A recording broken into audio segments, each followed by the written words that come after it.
This is the PR Podcast, a show about how public relations helps you tell your story to the world. We talk with great PR practitioners who have the skills, creativity, and just plain savvy to get their clients noticed. Now here's your host, Jody Fisher. Hey everyone, and welcome to the PR Podcast. I'm Jody Fisher. Thanks for joining us. Make sure you're watching us on YouTube. We have a YouTube channel with every episode that we've ever aired sitting there on the channel for you to discover. Now, the way earlier ones are not going to have video, but the more recent ones, and there's probably almost 100 at this point, definitely have video. Now, I have the face built for radio, but our guests do not.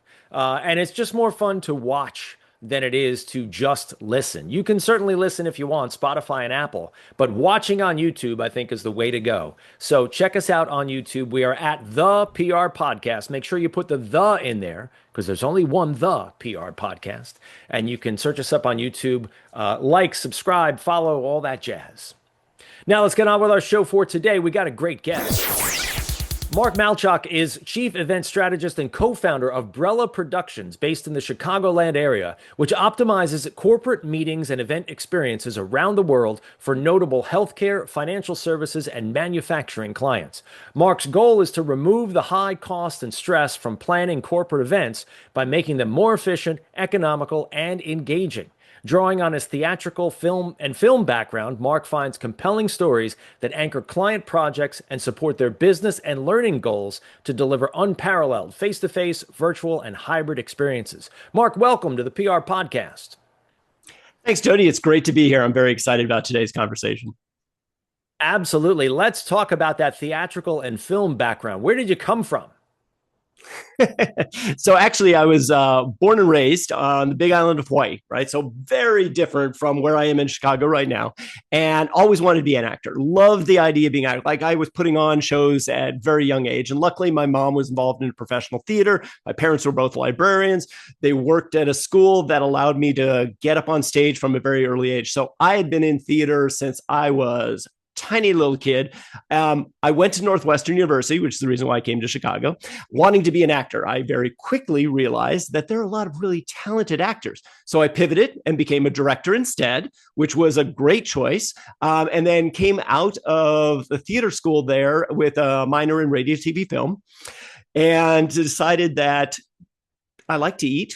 I like to pay rent. So I moved into corporate video, started a company with my business partner, and we've been doing it for almost 35 years now. That's great. Now, similar to the background that I have in radio news, having been a reporter, those are transferable skills. I've got to imagine 100%. That yours are as well. Yeah, no, I whenever I'm talking to somebody or mentoring somebody who's getting into the industry from the event side of things, I'm like, take some theater classes, get up on stage, learn how to do public speaking, get on radio. I had a radio show in the middle of the night too during college, right? You know, the idea was the more you can talk and communicate, the better you're going to be in anything you do, whether it's sales or whether it's events or whether it's, marketing. It doesn't make any difference. The more you can actually get comfortable just winging it and improvising and talking, just like we're doing now, the better off you are.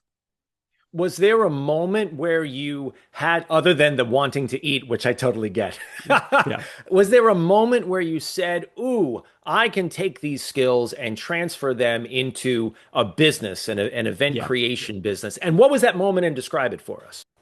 Yeah, so I was lucky enough that in college, I got into helping to show the film program. We, back then, was on reels of 16 millimeter giant projectors, right? So I was in the film program, and somebody I met there started to do large science fiction conventions. So it was the Hugo Awards and the World Cons and so forth. And they brought me along to help out in running the film programs there, because obviously science fiction film is very important. And I fell in love with it. I absolutely adored the event side of things. So what I did is I very quickly expanded into doing more and more and more of those. And so when we started the company, we decided that we had choices at that point. We could move into film. We'd go to LA. We would work on a film for 5 years. Or we could go to New York, be in television, work on a show for the rest of our lives. Or we could move into corporate events and corporate video and do something new every single day. So one of the things that really attracted us was this idea that every client is new, every project is new, every experience that we have working with them is something new and different. I'm working on dozens of projects right now and dozens of events, and it's for different clients in different parts of the world, different challenges. They have different business goals. So it really helps to keep me energized and excited about doing something new and different. It's a great point that event business can, if you allow it to, can get pretty run of the mill, right? It's the room and it's the PA system and it's the podium and it's 100%. whatever, right? How Right. do you approach, but it's not, right? I mean, there's so many Yeah. people, like you said, have different goals, have different objectives, different audiences, different Yep. topics. How do you approach each client? And what's the initial conversation when that you have with them when they come to you and they say, we need to have a conference or we need to have an event? Take us from the beginning. Yeah. So usually it's a lot of questions, right? It's starting from the very beginning and understanding who they are and what they want to do. It's about goal setting.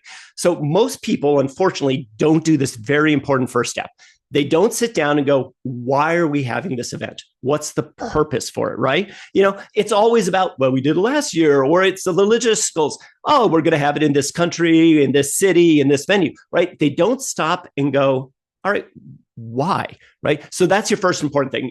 I have to sit down with them and go, why are you doing this? What are your business goals? What are your audience goals? What do you want your audience to walk away with afterwards? If they need to see, feel, do something afterwards, what are those things? Develop KPIs. What are those key performance indicators? What are those things that you can say at the end of the meeting, check, that was a success, 100%, we made it, right? And most people don't do that. So if you don't do that, you're basically doomed to failure. You're not going to be able to achieve any of those successes because you don't know what success looks like.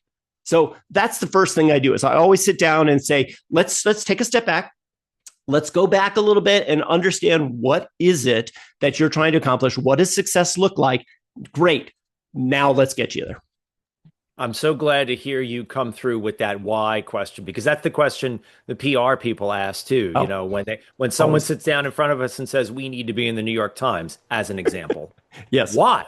Right? Right. What are What's you the point? going to accomplish by doing it? We can do that for you, but does it really get you where you need to go? Yeah. You expand upon that why with storytelling. And your theater background comes in with that. Tell us how you incorporate storytelling into the events that you create for your clients. Yeah, absolutely. So when we work on an event, we look at it from the lens of optimization, right? That's our gig. That's what we do really well is we optimize events. And what that means is we're elevating the event experience. And there's three parts to that. So when you're elevating an event experience, you want to look at it from the standpoint of how do you make it more efficient? How do you make it more economical? And then the third lens, and the most important one in my mind from the background of theater and film, is how do you make it more engaging, right? And engagement is key, right? Because if you don't have engagement and your participants, they don't connect, or like we just talked about, they don't change due to a poor experience, they don't retain the information you presented, you just wasted a lot of money for no reason, right? So storytelling is one of those great engagement tools that I absolutely love. It's baked into our DNA. We've been telling stories since the dawn of time. We have an oral tradition long before we ever had a written tradition. So I believe storytelling is one of the best ways to create memories and pass along information. We do a lot of work in the training industry as well. And retention is always the holy grail, right? People love to tell stories, and stories help us to remember. And if we remember, we are retaining that information. I'll give you an example. I was watching a webinar recently with Laura, her name is Lauren Wallman. She's a learning scientist. And she reminded me of many of the ways that the brain works to retain information. And one that actually works for me is a visual story. So I'll give you an example. She threw out to us on this webinar 6 words to remember: zebra, cart, canoe, sunglasses, sandwich, bandana. Now, very few of us could ever repeat those back right now, much less a week from now or a month from now, right? We forget things just super quickly. And I'm sure, Jody, if I was like, name me those, you could probably get a couple, but it's hard because if we don't create importance, we don't imprint them. and we generally forget them over time. There's this thing called the Ebbinghaus forgetting curve that documents this, but stories change all of that. So when Lauren said those words to me, I created a visual picture. I created a story, right? So Jody, let me tell you the story.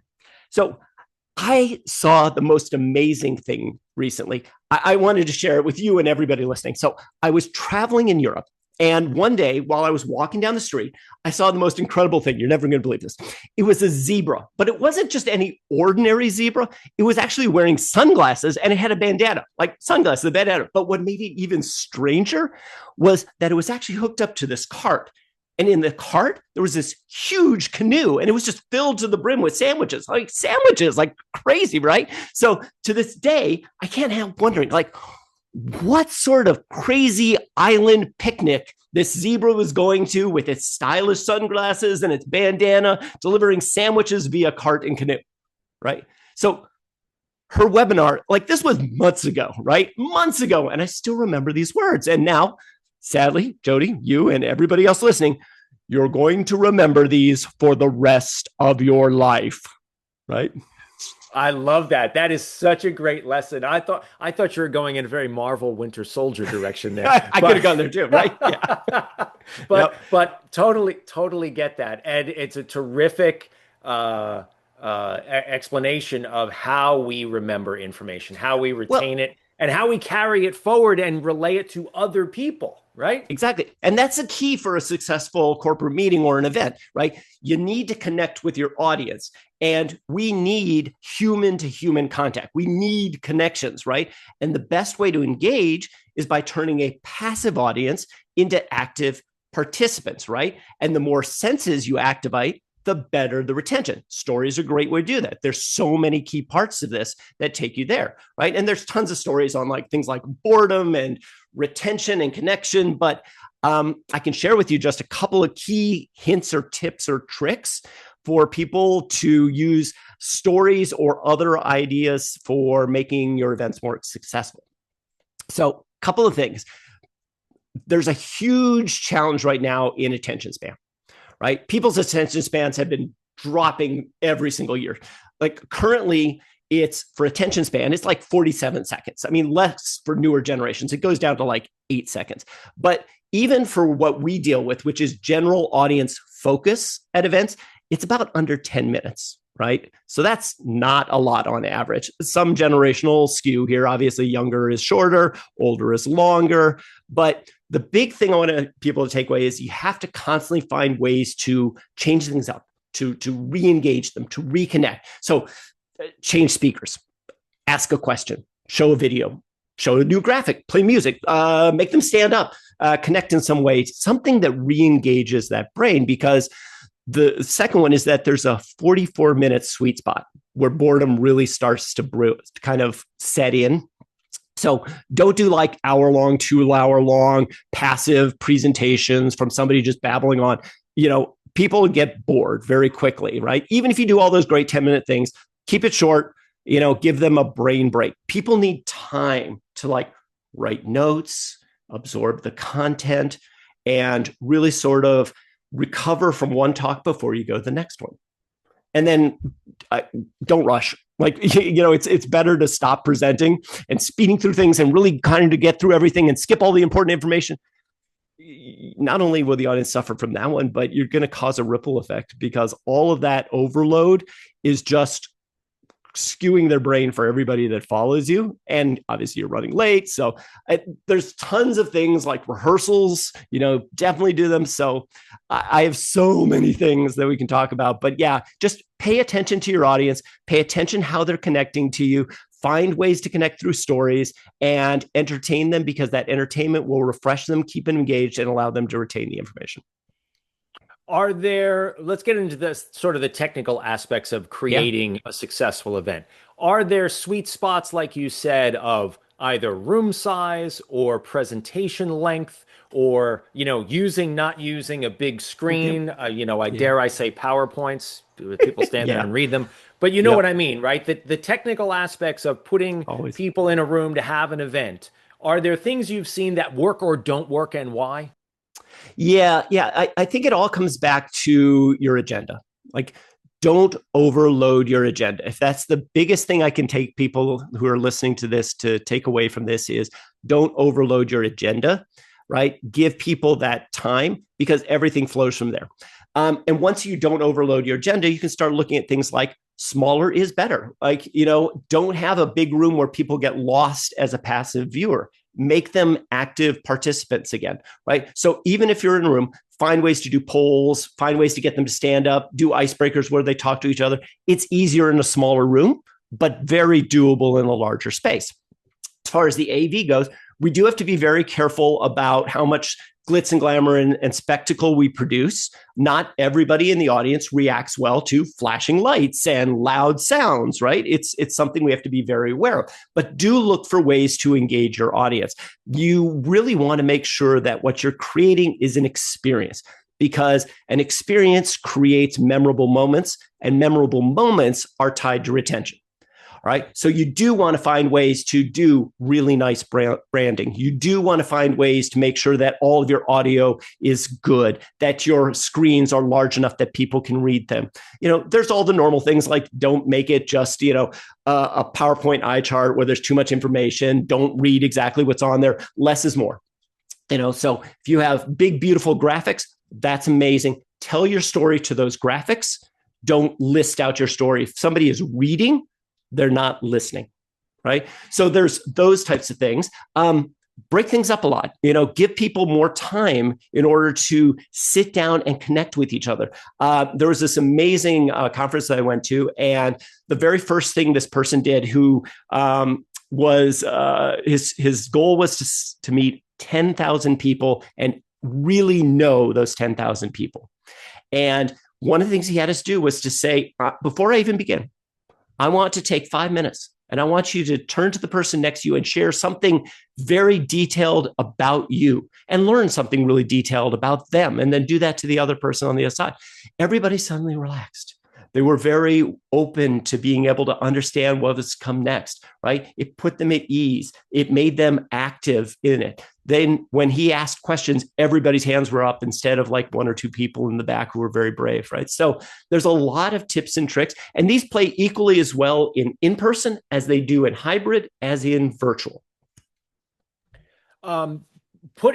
Talking about Zoom and creating virtual conferences. On the one hand, you could say, "Oh, it's great for people who can't get there." On the other hand, I've got to imagine, and this is, the PR guy and me wanting you to come to my thing, right? Yes. Don't sit behind that screen at home. I want you to be there in person. Sure. Are there ways that people have done the virtual or the hybrid events effectively that doesn't cut into their in-person attendance, which is really what they're going for? And how have they done that?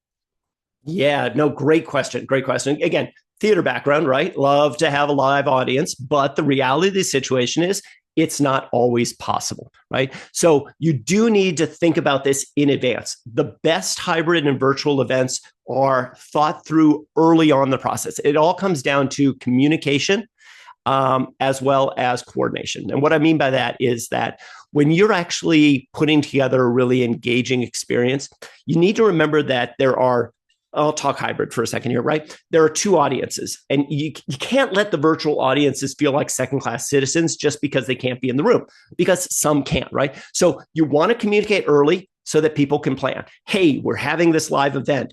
It is going to be at this time. It is this place. Save the date. Have senior leaders call out that it's incredibly important that people show up. But again, there will be certain people who can't, right? So don't leave them off the list. Follow up immediately with, we will be having, for those of you who can't attend because you are out of the country, out of state, unable to travel, it's, just not possible. Accept the fact that some people can't get there, and then do the same thing, like do custom reach outs to them, really make an effort to make them connect. It's interesting, virtual meetings, we did a study during the pandemic where we did a bunch of in-person meetings, and then we converted them, obviously we had to virtual. And it was interesting because virtual meetings tend to favor people that are closer and people that are affluent. And what I mean by that is that a lot of our global meetings are held in Europe, right? So people fly into Europe. A lot of people can't fly that distance, especially if they're in Asia, South America, wherever they happen to be, right? So it rewards the people that are close by that have more money. So when we did the study, we looked at it and said, hey, we had in the first year we did as virtual, let's take a look and see how many people actually make it from other countries and a bigger audience. We got twice as many people attended from twice as many countries. We thought that was amazing. So we actually promoted this and we're like, hey, bring your teams. This is a training program. You don't normally get to do it. Usually only one person gets to come. More people should come.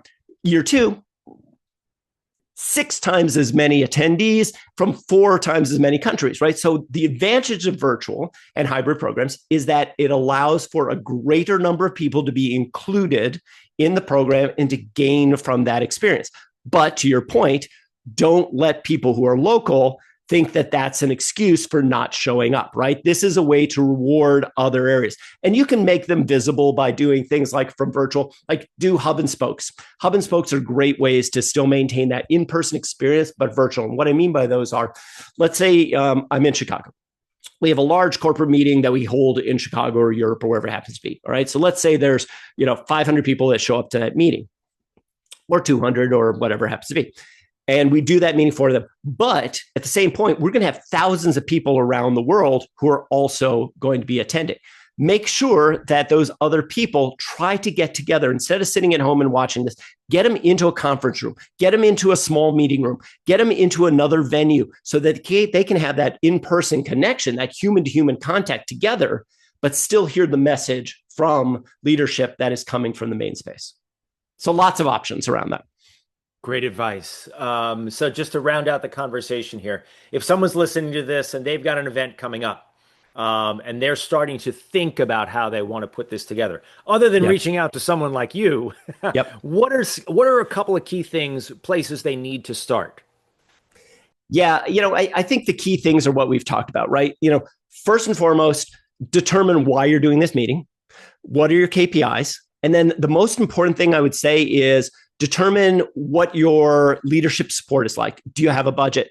Do you have support from the leadership? Who is your team that you're putting together? And that's not just your internal team. Thinking about your external process. The sooner you can bring together your agency from a creative standpoint, your content providers, your production and AV partners, the sooner you bring them in, the more efficient it's going to be. We were talking about, optimization, right? And the efficiency and the, being more economical, right, with your meeting. The sooner you start, the less expensive it will be, right?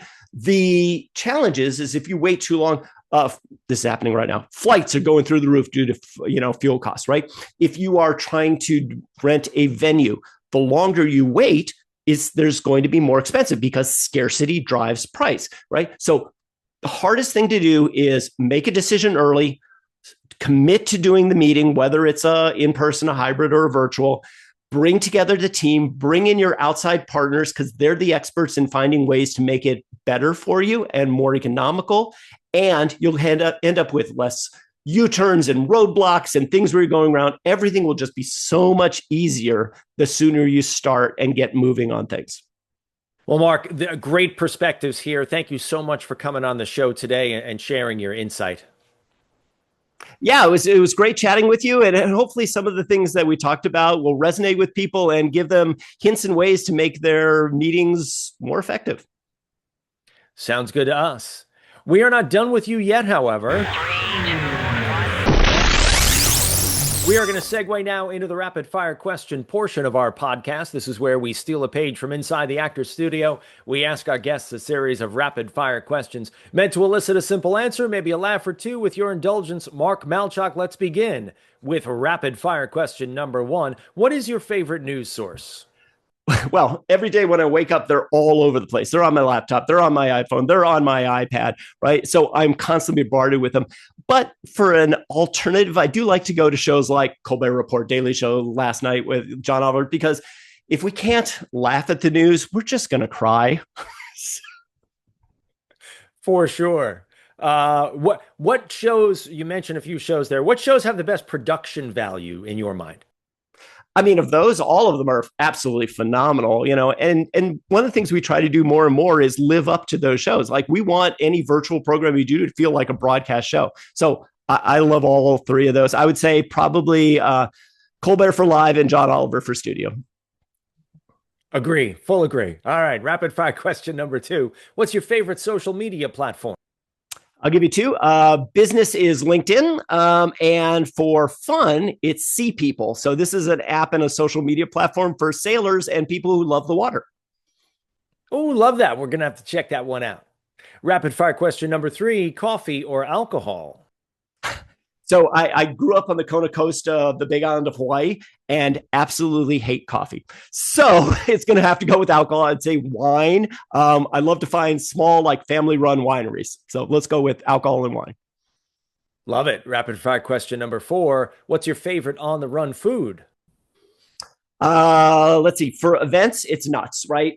Events, there is so much unhealthy food, and I have sweet tooth. I love unhealthy food. I love, sugary treats, but every now and then you need something healthy. So just bag of nuts everywhere I go. Sounds good. And rapid fire question number 5. What do you want to be after you finish this career?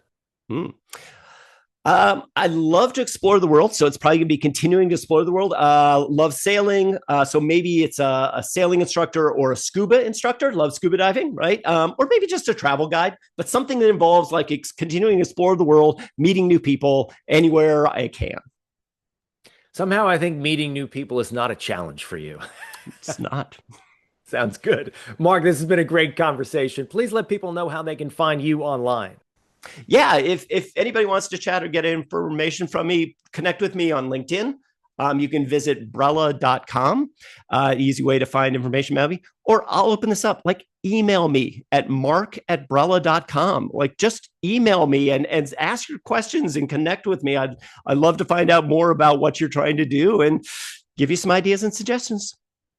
We will post all those links in the show notes. Mark, thanks again. And thank you everyone for listening. Please remember to subscribe to the show, connect with us on Facebook, Twitter, Instagram, and TikTok at The PR Podcast, and send us a question or a comment. Our intro is by Christopher Appold. You can find him and his fantastic photography on Instagram at Christopher_APPOLDT. Check him out there and hire him for all your photography needs. You can find me online at Jody Fisher on all the socials and on the web at jodyfisherpr.com. We'll see you next time on the PR Podcast.